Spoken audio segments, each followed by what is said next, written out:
Hello students, welcome to Digital Ventures, India's first personalized online learning platform for self learners। जितने लोग channel पे नए हैं फटाफट चैनल को सब्सक्राइब कर दें और बेल आइकन को जरूर दबा दें ताकि आने वाली सभी क्लासेस का नोटिफिकेशन आपको मिल सके। इस वीडियो को सब लोग लाइक कर दें और शेयर कर दें ताकि और भी लोग हमारे साथ इस मुहिम में जुड़ सके। आप सभी का स्वागत है आपके अपने यूट्यूब चैनल, आपके अपने परिवार जिसका नाम है डिजिटल वेंचर्स पर। तो जल्दी जल्दी सब लोग आ जाइए। एंड हाउस द जोश ऑफिसर्स, जल्दी बताओ भाई साहब, CDS exam is just around the corner. ठीक है, जैसा कि आप जानते हैं, और सीडीएस जीएस प्रैक्टिस आपकी बहुत शानदार तरीके से चल रही है। मैंने आपसे वादा किया था कि मैं आपको 10 प्रैक्टिस सेट जनरल स्टडीज के कराऊंगा। कंबाइंड सेट होंगे जिसमें polity, history, geography, economy, science, current affair, miscellaneous, static, GK, art and culture, environment, ecology, सब कुछ शामिल होगा। ठीक है, तो आज हमारे जो हैं 25 क्वेश्चन हम फिर से करने जा रहे हैं सेट नंबर 6 में।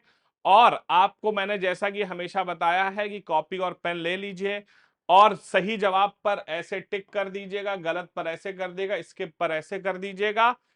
और टोटल लास्ट में अगर आपके 13 से 15 क्वेश्चन सही हो रहे हैं तो समझ लीजिए कि आपकी तैयारी अच्छी है। और अगर 13 से 15 क्वेश्चन नहीं सही हो रहे हैं तो मतलब अभी भाई और तैयारी की आवश्यकता आपको है। ठीक है, डिजिटल बेंचर्स की ऐप को अभी तक डाउनलोड नहीं किया है तो फटाफट जाओ और डिजिटल बेंचर्स की ऐप को डाउनलोड करो। मात्र 99 रुपए से आप अपने एग्जाम की तैयारी यहां पर शुरू कर सकते हैं। तो यहां पर बहुत ज्यादा अफोर्डेबल प्राइसेस में आप अपने एग्जाम की तैयारी कर सकते हैं। और अगर आपको जो है इंग्लिश की तैयारी करनी है या पॉलिटी की तैयारी करनी है तो हमारे जो स्ट्रक्चर्ड वीडियो कोर्सेज हैं, कैप्सूल कोर्सेज के टैब में आपको मिल जाएंगे। आपका पॉलिटी का कोर्स मात्र 299 में है। पूरी कंप्लीट इंग्लिश आपको पढ़नी है तो उसका कोर्स मात्र आपका 999 रुपीज में है। जल्दी ही हम सीडीएस का कंप्लीट कोर्स भी आपके लिए लॉन्च करने वाले हैं। इसके साथ साथ आप शानदार हैंड रिटन नोट्स ले सकते हैं टॉपर्स द्वारा लिखे हुए। इसके साथ साथ मॉक टेस्ट सीरीज आपको मिलती है कंप्लीट एनालिसिस के साथ। यहां पर आप जो हैं प्रीवियस ईयर के क्वेश्चंस और करंट अफेयर्स को जो है टेस्ट के फॉर्मेट में अटेम्प्ट कर सकते हैं। और हमारा सबसे इंपॉर्टेंट एआई स्टडी प्लानर जो हमारा हीरो प्रोडक्ट है जल्दी ही आपकी सेवा में आएगा, जो कि कंप्लीटली पर्सनलाइज्ड होगा आपकी स्ट्रेंथ और वीकनेस के आधार पर, आपकी लर्निंग स्टाइल के आधार पर, आपकी कैपेसिटी के आधार पर बनाया गया है। ठीक है, अधिक जानकारी के लिए आप हमें 7800099699 पर कॉल भी कर सकते हैं। और बाकी चीजें जो हैं उसका लिंक डिस्क्रिप्शन बॉक्स में आपको दिया गया है। ठीक है, चलिए शुरू करते हैं। पहला क्वेश्चन है, which of the following is the feature of Indian federal system as per the constitution. भारतीय संविधान के अनुसार निम्नलिखित में कौन भारतीय संघीय प्रणाली की विशेषता है? Dual citizenship, independent judiciary, separate constitution for centre and state, या राइट टू सेसीड। बहुत अच्छा क्वेश्चन है, जरा देखिए, ये पॉलिटी का बड़ा अच्छा क्वेश्चन है। देखो बेटा, पहली चीज ये आती है, India is a federal country. हम सबको मालूम है कि इंडिया जो है वो संघीय ढांचा है। भारत का कॉन्स्टिट्यूशन जो है वो फेडरल है। स्पेशल सर्कमस्टांसेस में जब इमरजेंसी वगैरह लगती है तो हम यूनिटरी हो जाते हैं, वो बात अलग है। लेकिन भैया हमारे यहाँ डुअल सिटीजनशिप तो बिल्कुल नहीं है, हमारे यहाँ सिंगल सिटीजनशिप का कंसेप्ट है। अगर आप भारत के नागरिक हैं तो आप भारत के नागरिक हो सकते हैं। जैसे यूएस में आप जाएंगे वहां डुअल सिटीजनशिप है, वहां देश के नागरिक के साथ साथ आप राज्यों के भी नागरिक हो सकते हैं। हमारे यहाँ भी जम्मू कश्मीर में डुअल सिटीजनशिप का कंसेप्ट था, लेकिन अब आर्टिकल 370 खत्म होने के बाद Jammu Kashmir is a part of Indian territory पूरी तरह से। पहले उसको स्पेशल स्टेटस था, वो अब हटा दिया गया है। अब Jammu Kashmir is a union territory, आपको मालूम है। Separate constitution for state and centre, ऐसा बिल्कुल नहीं है हमारे यहाँ। राइट टू सेसीड, आप भारत के यूनियन को अलग नहीं हो सकते। इंडिया जो है ऐसा नहीं है कि आपकी मर्जी है कि हम आंध्र प्रदेश को एक अलग देश घोषित कर दें, ऐसे आप नहीं कर सकते। तो हमारे यहाँ सबसे इंपॉर्टेंट चीज ये है कि भैया हमारे यहाँ इंडिपेंडेंट और इंटीग्रेटेड जुडिशियल सिस्टम है। मतलब यह है कि जो जुडिशियल अपॉइंटमेंट्स होते हैं उसमें सरकार का कोई इंटरफेरेंस नहीं होता है, सरकार उसमें कोई भी इंटरफेरेंस नहीं कर सकती है। ठीक है, और हमारे यहाँ जुडिशरी कंप्लीटली इंडिपेंडेंट होती है, उसके पास इतने अधिकार हैं कि सरकार द्वारा पास किए हुए कोई भी कानून को जुडिशरी रिव्यू कर सकती है और उसने पाया कि अगर संविधान के खिलाफ हैं तो उस पर रोक लगाने का अधिकार भी न्यायपालिका को दिया गया है। क्वेश्चन नंबर 1 का राइट आंसर बी हो जाएगा। दूसरा, Which of the following wars ended after the Treaty of Salbai in 1782? Salbai की संधि के निम्नलिखित किस युद्ध का समाप्त किया गया था? ओ हो ट्रीटी ऑफ सलबाई, क्या बात है। आपको मालूम होना चाहिए ट्रीटी ऑफ सलबाई कब साइन हुई थी। ये मराठा और आपके जो हैं ये मराठा और ब्रिटिशर्स के बीच साइन की गई थी। दरअसल 1775 में अंग्रेजों ने मराठा के ऊपर आक्रमण कर दिया था और मराठा फोर्सेस ने बहुत तगड़ा जो है उनका विरोध किया। जब अंग्रेज को लगता था कि भैया वो युद्ध नहीं जीत सकते तो संधि कर लेते थे और फर्स्ट एंग्लो मराठा वॉर जो हुआ था, जो कि 1775 से लेकर 1782 के बीच हुआ था, इसमें जो है ट्रीटी ऑफ सलबाई साइन की गई थी। फर्स्ट एंग्लो मैसूर वॉर तो 1767 से 1769 हुआ था, ये जो है ट्रीटी ऑफ मद्रास के बाद साइन हुआ था। सेकेंड एंग्लो मैसूर वॉर 1780 से 1784 के बीच हुआ था। यहां पर आपका जो है बहुत ही फेमस ट्रीटी ऑफ मैंगलोर हुई थी। थर्ड कार्नेटिक वॉर 1763 में बहुत ही फेमस आपका ट्रीटी ऑफ पेरिस के बाद खत्म हुआ था, जब फ्रेंच को पूरी तरह से अंग्रेजों ने भारत में खदेड़ दिया था। एक बहुत फेमस बैटल हुई थी, इसका नाम था बैटल ऑफ वैंडी वॉश, जिसे बैटल ऑफ वंडवाशी भी कहते हैं, तमिलनाडु में लड़ी गई थी। ठीक है, बहुत बढ़िया। राइट आंसर बी हो जाएगा यहां पर। Sorry, I am really sorry. Next आगे, consider the following statement regarding the Himalayan river. Himalaya नदी के बारे में लिखे कथनों में विचार करिए। They are perennials, they have large basin, they originate from the Western Ghats. बहुत बढ़िया। हिमालयन रिवर्स, देखो भैया दो तरह की रिवर्स हैं हमारे यहाँ, एक होती हैं हिमालयन रिवर्स और एक होती हैं हमारी पेनिनसुलर रिवर्स। हिमालयन रिवर्स जो होती हैं वो पेरिनियल होती हैं, जबकि पेनिनसुलर रिवर्स जो होती हैं वो सीजनल होती हैं। मतलब ये है कि हिमालयन रिवर जो है वो पेरिनियल है, मतलब उनमें साल भर पानी रहता है, बिल्कुल सही है।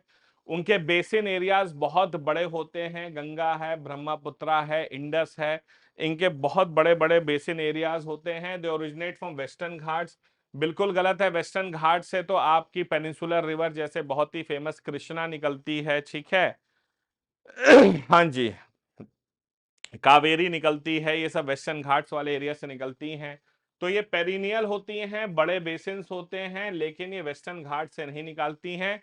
ये बेसिकली तिब्बत हो गया, जम्मू कश्मीर वाला एरिया हो गया, लद्दाख वाले हो गया, वहां से निकलती हैं, या उत्तराखंड हो गया, हिमाचल प्रदेश हो गया, जो हिमालयन एरियाज हैं वहां से हिमालयन रिवर्स निकलती हैं। जो पेनिनसुलर रिवर्स हैं उनमें से कुछ रिवर्स ऐसी हैं जो वेस्टर्न घाट से निकल रही हैं, जैसे कृष्णा जो है महाबलेश्वर से निकल रही है। कावेरी जो है वो भी महाराष्ट्र के पास से एक जगह से वहां से निकल, कर्नाटका के पास से एक जगह है वहां से निकल रही है। ठीक है, तो तीसरा स्टेटमेंट बिल्कुल गलत है। ठीक है, हाँ जी। In 2025 which city hosted the Raisina Dialogue on global geopolitics and diplomacy. वर्ष 2025 में वैश्विक भू राजनीति और कूटनीति पर आधारित रायसीना डायलॉग की मेजबानी किस शहर ने की? हैदराबाद, बेंगलुरु, न्यू दिल्ली या मुंबई? आपको मालूम होना चाहिए भैया, रायसीना डायलॉग बहुत ही फेमस होता है और यह रायसीना हिल्स पर होता है। रायसीना हिल्स आपको मालूम है अरावली जो माउंटेन रेंजेस हैं उसका एक हिस्सा है, जहां पर दिल्ली का बहुत ही फेमस राष्ट्रपति भवन शामिल है। ठीक है, New Delhi is the right answer. Aravalli के बारे में आपने सुना होगा, अरावली माउंटेन रेंज जो कि आपको दिल्ली में, हरियाणा में, राजस्थान में, गुजरात में मिलती हैं। उनका जो नॉर्दर्न टिप है वो दिल्ली के रायसीना हिल्स पर है। कभी आप राष्ट्रपति भवन पर जाएंगे तो आप देखेंगे ऊंची चढ़ाई पर आपको जाना पड़ता है, वही रायसीना हिल कहलाती है। ठीक है, हाँ जी, नई दिल्ली में हुआ था, ये बहुत इंपॉर्टेंट है रायसीना डायलॉग। हाँ जी। क्वेश्चन नंबर 5, ओ हो consider the following statement regarding the British conquest in India is are correct. भारत में प्रारंभिक ब्रिटिश विजयों के संबंध में निम्नलिखित में कौन सा कथन सही है? हैं the battle of Plassey led the foundation of British political dominance in Bengal by installing a puppet nawab. The battle of Buxar gave the Britishers diwani right over Bengal, Bihar, Orissa, making the starting of formal administrative control. The third battle of Panipat resulted in the collapse of Maratha power, directly enabling the British to capture Delhi. The Battle of Vandy Wash ended French colonial ambitions in India, ensuring British dominance among the European powers. बहुत अच्छा question है भैया, बड़ा question है, लेकिन ऐसे question solve करना मुझे बहुत पसंद है, क्योंकि यहां पर मैं लगाऊंगा एलिमिनेशन मेथड। एलिमिनेशन मेथड में मैं क्या करूंगा, पहले गलत स्टेटमेंट ढूंढने की कोशिश करूंगा। अब पहले नीचे से शुरू करते हैं। The battle of Wendy wash ended French colonial ambition, ये स्टेटमेंट बिल्कुल सही है। बैटल ऑफ वंडवाशी, जिसे बैटल ऑफ वेंडी वॉश कहते हैं, तो चौथा स्टेटमेंट बिल्कुल सही है। मतलब भैया ये तो नहीं हो सकता, ठीक है। The battle of Plassey led the foundation of Britishers, पहला स्टेटमेंट बिल्कुल सही है, मतलब भैया ये भी नहीं हो सकता। बैटल ऑफ बक्सर के बाद दीवानी राइट्स मिल गए थे, मतलब तीसरा स्टेटमेंट भी, दूसरा स्टेटमेंट भी सही है। The third battle of Panipat, ये स्टेटमेंट बेटा यहां पर गलत है। अब आप पूछेंगे सर ये स्टेटमेंट क्यों गलत है, देखो थर्ड बैटल ऑफ पानीपत जो है वो 1761 में आपके मराठा और अफगान रूलर अहमद शाह अब्दाली के बीच में लड़ी गई थी, जिसमें जो है अहमद शाह अब्दाली ने मराठाओं को हरा दिया था। ये बिल्कुल सही है। इसके बाद मराठा डोमिनेंस कम हो गया था, लेकिन इससे डायरेक्टली अंग्रेजों को दिल्ली पर शासन करने का अधिकार मिला, ये गलत है, ठीक है। तो इससे कब्जा करने का अवसर मिला, ये स्टेटमेंट गलत है। तो 1, 2 and 4 is the right answer, क्योंकि तीसरा स्टेटमेंट यहां पर गलत है। तीसरा स्टेटमेंट यहां पर बिल्कुल गलत है। बहुत बढ़िया, next. Which of the following is used in atomic clocks for high precision time keeping? सटीक समय मापन के लिए एटॉमिक क्लॉक्स में निम्नलिखित में किसका उपयोग किया जाता है? सीजियम, रेडॉन, कार्बन या यूरेनियम? बहुत आसान है। एटॉमिक क्लॉक्स आपने देखी होंगी, सटीक समय इन प्रिसीजन टाइम कीपिंग के लिए होती हैं, तो किसका इस्तेमाल किया जाता है एटॉमिक क्लॉक्स में? ठीक है, हाँ जी, एटॉमिक क्लास क्लॉक्स में जो है बेटा आपका सीजियम का इस्तेमाल होता है, जो कि बेटा आपके हाई प्रिसीजन टाइम कीपिंग के लिए बहुत मैंडेटरी है। Caesium 133 atoms are used in atomic clocks due to the consistent frequency transitions, ठीक है, हाँ जी। Which of the following, consider the following about the Public Accounts Committee, लेखा समिति के बारे में निम्नलिखित तथ्यों पर विचार करिए। It consists of 22 members. It is chaired by the Speaker of Lok Sabha. It examines the audit report of CAG. देखो बेटा, पब्लिक अकाउंट्स कमिटी, लोक लेखा समिति, इसे हमारे देश में friend philosopher and advice of friend and philosopher कहा जाता है आपके CAG का, ठीक है, हाँ जी। तो public Accounts committee is the friend philosopher and guide of the public of the CAG, ठीक है, हाँ जी। ऐसा क्यों है, क्योंकि सीएजी जो है भारत में अकाउंट्स को ऑडिट करता है, और सीएजी अपनी रिपोर्ट्स जो है वो हमेशा पब्लिक अकाउंट्स कमेटी को ही देता है, ठीक है, बिल्कुल सही है। और पब्लिक अकाउंट्स कमेटी जो है वो उस रिपोर्ट को संसद में पेश करती है। अब जाहिर सी बात है, अगर सीएजी ने कोई चीज सरकार के खिलाफ गलत लिखी है और पब्लिक अकाउंट्स कमेटी का हेड अगर सरकार का आदमी है, तो जाहिर सी बात है कि वो रिपोर्ट कभी संसद में पेश होगी ही नहीं। इसीलिए हमारे संवैधानिक नियम है कि पब्लिक अकाउंट्स कमेटी का जो हेड होता है वो लीडर ऑफ अपोजिशन होता है। जैसे राहुल गांधी जी इस समय हैं, तो वो पब्लिक अकाउंट्स कमेटी के हेड होंगे। दूसरा स्टेटमेंट यहां बिल्कुल गलत है, दूसरा स्टेटमेंट यहां पर बिल्कुल गलत है, मतलब राइट आंसर 1 एंड 3 हो जाएगा। 22 मेंबर्स होते हैं, लेकिन इसके जो हेड होते हैं वो आपके स्पीकर ऑफ लोकसभा नहीं, बल्कि लीडर ऑफ अपोजिशन होते हैं, ठीक है। पब्लिक अकाउंट्स कमिटी, तो सीएजी जो होता है फ्रेंड फिलोसफर एंड गाइड होता है किसका, पब्लिक अकाउंट्स कमेटी का। क्योंकि अगर सीएजी ने कोई चीज रिपोर्ट में लिखी है, तो भाई साहब वो पब्लिक अकाउंट्स कमेटी को सौंप दी जाती है, और पब्लिक अकाउंट्स कमेटी उसे संसद में पेश करती है। बहुत बढ़िया, शाबाश, क्या बात है ना। आगे बढ़ते हैं, है important question. Pitch black was a multilateral air combat exercise hosted by which country with Indian participation? Pitch black 2024 बहुपक्षीय हवाई युद्ध अभ्यास की मेजबानी किस देश ने भारत की भागीदारी के साथ की थी? पिच ब्लैक बहुत इंपॉर्टेंट। क्वेश्चन नंबर 9, ये बड़ी अच्छी एयर एक्सरसाइज होती है, एयर कॉम्बैट एक्सरसाइज है। ये दुनिया का एक देश कराता है, इसमें भारत भी शामिल होता है, ये ऑस्ट्रेलिया में कराई जाती है। पिच ब्लैक, ठीक है। मल्टीलेटरल एयर कॉम्बैट एक्सरसाइज है जो ऑस्ट्रेलिया में होती है, held in Australia, focusing on joint air combat readiness. ठीक है, बहुत बढ़िया। Which article of Indian constitution deals with the formation of a new state? भारतीय संविधान का कौन सा अनुच्छेद नए राज्यों के गठन से संबंधित है? आर्टिकल 2, 3, 4, 1। बहुत बढ़िया, क्या बात है, बहुत अच्छे। Formation of a new state, जैसे आर्टिकल 1 में कहा गया, India that is Bharat is the union of states. India जिसे हम भारत कहते हैं राज्यों का एक संघ है। और आर्टिकल नंबर 3 में जो है वो बताया गया है कि नए राज्य का गठन कैसे होगा, by altering the boundaries of a state. हाँ जी, फॉर्म न्यू स्टेट और alter boundaries of existing one. तो आर्टिकल 3 के तहत संसद को यह अधिकार है कि नए राज्य का गठन कर सकती है या किसी एग्जिस्टिंग राज्य की बाउंड्रीज को ऑल्टरेशन भी कर सकती है हमारे देश की संसद। What is the function of cochlea in the human body? मानव शरीर में कॉक्लिया का कार्य क्या है? Balance, coordination, hearing, smell, perception या टेस्ट डिटेक्शन। क्वेश्चन नंबर 13, बहुत बढ़िया। हाँ जी, हाँ जी, कॉक्लिया, जल्दी बताओ भैया, बड़ा अच्छा क्वेश्चन है। ह्यूमन बॉडी में कॉकिक्स के साथ भैया, कॉकिक्स के साथ कृपया करके जो है कंफ्यूज मत हो जाइएगा। कॉकिक्स जो होती है वो हमारी टेल बोन होती है जो कि कोऑर्डिनेशन के लिए, बैलेंस के लिए। हाँ जी, लेकिन यहां पर कॉक्लिया पूछा गया है और कॉक्लिया का जो मेन काम है वो हियरिंग है। हाँ जी, hearing. The cochlea is a spiral-shaped organ in the inner ear that converts sound vibration into the nerve impulses. Sound vibrations को नर्व इंपल्सेस में कन्वर्ट करता है। Consider the following statement regarding the non aligned movement. गुट निरपेक्ष आंदोलन के बारे में निम्नलिखित कथनों पर विचार करें। It was founded in 1961। Jawaharlal Nehru was one of the founding leaders. It has permanent headquarters in the New York. जल्दी बताइए, क्वेश्चन नंबर 14। क्वेश्चन नंबर 14 देखिएगा। Founded in 1961, Jawaharlal Nehru was one of the founding leaders. It has a permanent headquarters in New York.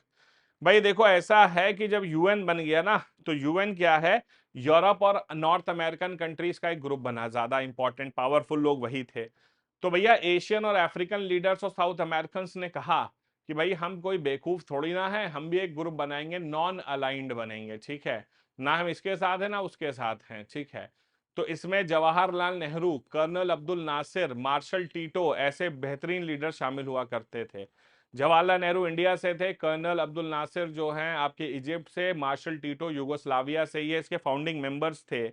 ये बिल्कुल सही है। Question number 14 का right answer A और 2 हो जाएगा। इसका हेडक्वार्टर जो है परमानेंट हेडक्वार्टर नहीं होता है। It does not have a permanent headquarter. इसका कोई परमानेंट हेडक्वार्टर नहीं है। नॉन अलाइंड मूवमेंट जो है भैया शुरू किया गया था, हाँ जी, गुट निरपेक्ष, कि हम किसी गुट पे नहीं हैं। ठीक है, वो दो ग्रुप बन गए थे ना भैया सेकेंड वर्ल्ड वॉर के बाद। एक तो भैया आपका जो है अमेरिकन ग्रुप था और एक ये है रशियन ग्रुप था। ठीक है, हमने कहा हम भैया किसी के साथ नहीं है, गुट निरपेक्ष है, नॉन अलाइंड, हम किसी के साथ नहीं चलेंगे। ठीक है, हम अपने में अपने आप में पावरफुल हैं। ठीक है, बहुत अच्छी चीज थी ये। The term Mankading is associated with this sports. Mankading शब्द किस खेल से संबंधित है? Football, hockey, badminton, cricket. ये बड़ा फेमस आपने देखा होगा कि भैया मैनकेड, हाँ जल्दी बताइए, मैनकेडिंग। हाँ जी, बॉलर जो है बॉलिंग करने आ रहा होता है और जो रनर होता है वो पहले भागने लगता है, बॉलर रुक के उसे आउट कर देता है खट्टे से। ठीक है, देखा होगा ना आपने। तो बॉलर रुक करके रनर को आउट कर देता है क्योंकि रनर बॉल के बॉल फेंकने से पहले ही क्रीज छोड़ देता है। तो इसे मैनकेडिंग कहते हैं। और मैनकेडिंग जो है ये क्रिकेट से एसोसिएटेड है, आप देखते होंगे बहुत फेमस हो गया आजकल। और आजकल जो हमारे बॉलर्स हैं बड़े एक्सपर्ट हो गए हैं, वो एक्शन लेते हैं लेकिन देखते रहते हैं कि भैया रनर भाग तो नहीं रहा, खट से उसे आउट कर देते हैं। ठीक है, हाँ जी, तो इसे मैनकेडिंग कहा जाता है।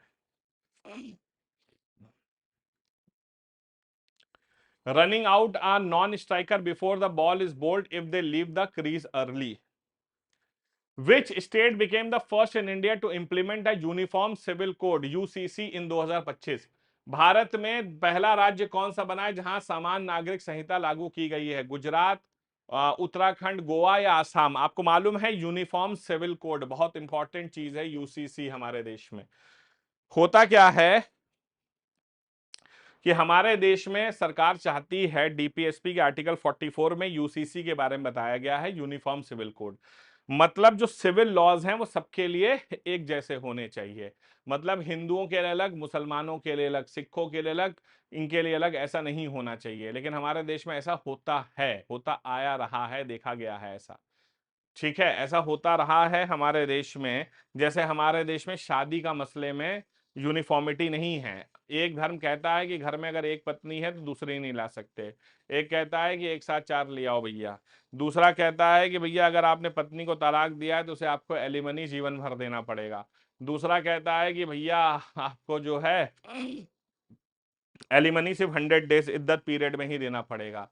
एक कहता है कि भैया हमारी शादी का मसला जो है वो हिंदू मैरिज एक्ट से निपटेगा। एक कहता है कि हमारा शरीयत मैरिज एक्ट से निपटेगा।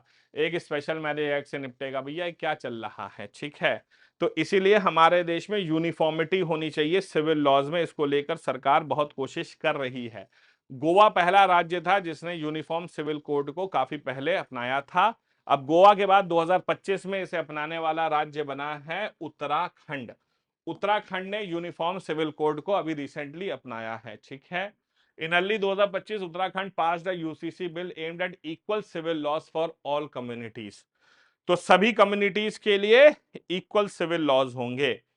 तो सिविल लॉ सबके लिए अलग नहीं हो सकते। लेकिन अब इस पे बहुत बहस है। जैसे कि हमारे जो सिख लोग होते हैं उन्हें हेलमेट लगाना, भाई ये भी एक लॉ है कि आपको हेलमेट लगा गाड़ी चलानी है, लेकिन उनको अलाउ है क्योंकि वो टर्बन पहनते हैं। ठीक है, तो ये सिविल लॉज भाई सबके लिए अलग हैं, तुम्हारे लिए अलग क्यों हैं? तो इट डिपेंड्स। ऐसे बहुत सारे लोगों के पास बहुत सारे आर्गुमेंट्स हैं।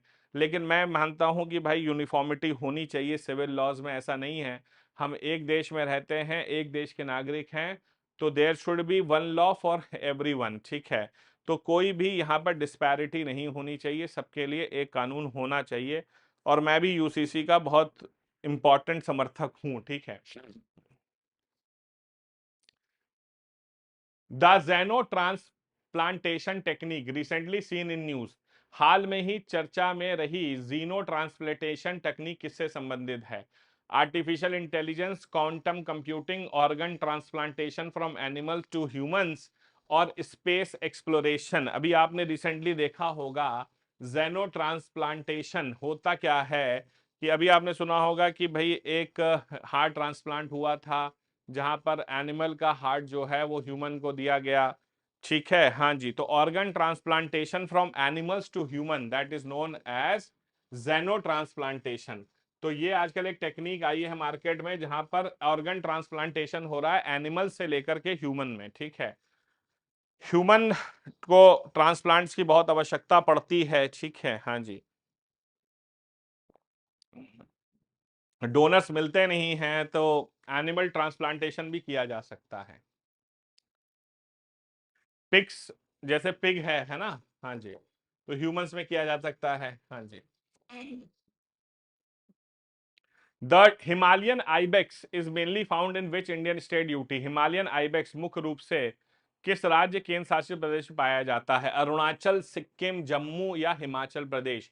हिमालयन आइबेक्स, हाँ जी, वो देखा होगा ना आपने, एक तरह के याक का एक प्रकार होता है, एक जानवर होता है हिमालयन आइबेक्स। हिमालयन आइबेक्स सुना होगा आपने। ठीक है, हाँ जी, ये जो है आपका हिमाचल प्रदेश। हाँ जी, तो Himalayan ibex is found in high altitude region of Himachal Pradesh and adapted to cold rocky terrain. हाँ जी, PM Suraj scheme launch in 2025 focuses on. 2025 में शुरू की गई पीएम सूरज योजना का मुख्य उद्देश्य क्या है? Youth skill development, credit assistance to weaker section, rural road connectivity या school nutrition program? PM Suraj scheme आपने सुनी होगी रिसेंटली। हाँ जी, पीएम सूरज स्कीम का मेन मकसद है कि हमारे देश के जो वीकर सेक्शंस हैं उन्हें सरकार क्या करती है? क्रेडिट असिस्टेंस देती है। Credit assistance to the weaker sections. हाँ जी, वीकर सेक्शंस को credit assistance. Hmm easy loans and financial inclusion tools for SC, ST, OBC and minority groups. Hmm. What is the primary function of the pyloric sphincter in the human body? मानव शरीर में pyloric sphincter का मुख्य कार्य क्या है? Control blood flow to liver, control of blood flow to heart, control of food passage from stomach to intestine, या control insulin release. Pyloric sphincter, pyloric sphincter, जल्दी बताइए, बहुत बढ़िया क्वेश्चन है भैया। पायरोलिक स्पिंक्टर का जो मेन काम है वो control of food passage from stomach to intestine. तो जो खाना स्टमक से इंटेस्टाइन में जाता है उसको कंट्रोल द फूड पैसेज, ठीक है। पाइलोरिक स्पिंक्टर का यही काम होता है। Control food passage from stomach to intestine. The pyloric sphincter regulates the movement of food from stomach to the duodenum. Which ancient port town is associated with the Satavahana dynasty? Maritime trade. Satavahana वंश के समुद्री व्यापार से संबंधित प्राचीन बंदरगाह नगर कौन सा था? लोथल, कावेरी पट्टिनम, बैरीगाजा या मुजीरीस? जल्दी बताइएगा, बहुत बढ़िया। सातवाहना, सातवाहन के बारे में आपने सुना होगा कि जब मौर्यन वंश का अंत हुआ तो मौर्यन वंश के बाद नॉर्थ में जो है कुछ लोग आए, जैसे इंडो ग्रीक्स थे, शाकास थे, सिंथियास थे, कुशानास थे। वैसे ही साउथ में जो है बेटा सातवाहनास आए। और सातवाहनास का जो ट्रेड होता था वो बैरी गाजा, जिसे मॉडर्न टाइम में, आज के समय में आप मॉडर्न डे भरूच सिटी कहते हैं, जो कि गुजरात में है। गुजरात का भरूच शहर, हाँ जी, was a key port in western India during Satavahana rule in the Roman trade links. हाँ जी। Consider the following statement regarding the ozone depletion. Ozone सरण के संबंध में निम्नलिखित कथनों पर विचार करें। CFC are the primary cause of ozone depletion. Ozone depletion occurs in troposphere. The Montreal Protocol aims to reduce ozone depleting substances. बहुत अच्छी बात है भैया। ओजोन जो है हमारे, समझ, आप जानते हैं, एक तरह की छन्नी है जो अल्ट्रावायलेट रेडिएशंस वगैरह को रोकती है हमारे अर्थ पे आने से।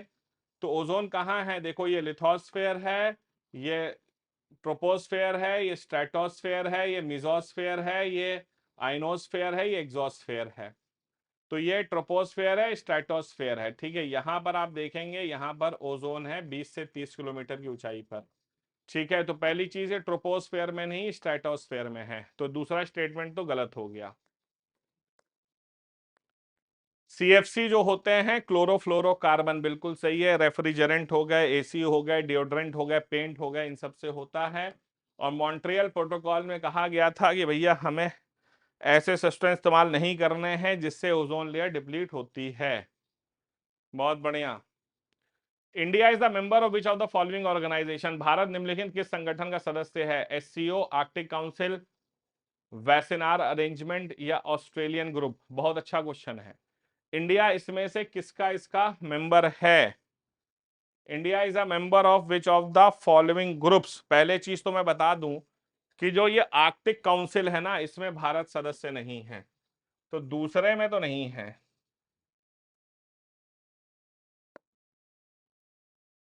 ठीक है, शंघाई कॉरपोरेशन में गारंटी भारत है, ठीक है, इसमें भी है, इसमें भी है।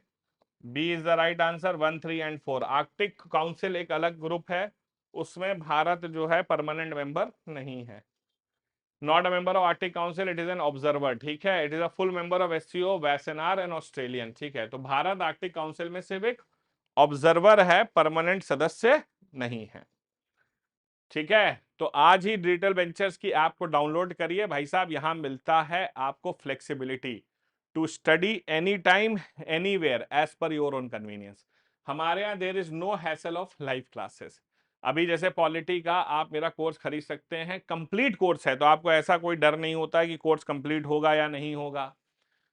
टीचर बीच में चले तो नहीं जाएंगे, ठीक है। तो ऐसी कोई प्रॉब्लम नहीं है, कोर्स ऑलरेडी पूरा रिकॉर्डेड है, आप आराम से जाकर देख सकते हैं। उस कोर्स में आपको सारे के सारे टॉपिक की वीडियोस मिलेंगे, सारे के सारे नोट्स मिलेंगे और उसके साथ साथ आपको प्रैक्टिस क्वेश्चन मिलेंगे। मात्र 299 रुपए में आप मेरा कोर्स खरीद सकते हैं। अंग्रेजी का कोर्स भी आप खरीद सकते हैं 999 का। सीडीएस का कोर्स हम जल्दी लॉन्च करने वाले हैं, ठीक है। तो हम भैया we have combined hand written notes AI powered study material mock test mastery into a system, ठीक है। हम एक पर्पस के लिए बने हैं ताकि एजुकेशन को पर्सनल बना सकें, ठीक है।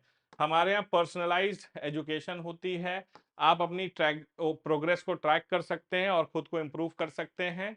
और आपको मिलती है शानदार mentorship, one on one mentorship, जो मैं और मेरे और डॉक्टर अमित सिसोदिया द्वारा दी जाती है। मेंटरशिप का फॉर्म डिस्क्रिप्शन में दिया हुआ है। ये हमारा ऐप है, अगर अभी तक डाउनलोड नहीं किया फटाफट डाउनलोड कर लीजिए। ये हमारा Instagram handle, YouTube, Telegram, Facebook और 7800099699 पर आप हमें कॉल या व्हाट्सएप कर लीजिए, आपके सभी डाउट्स को रिजॉल्व हम कर देंगे, ठीक है।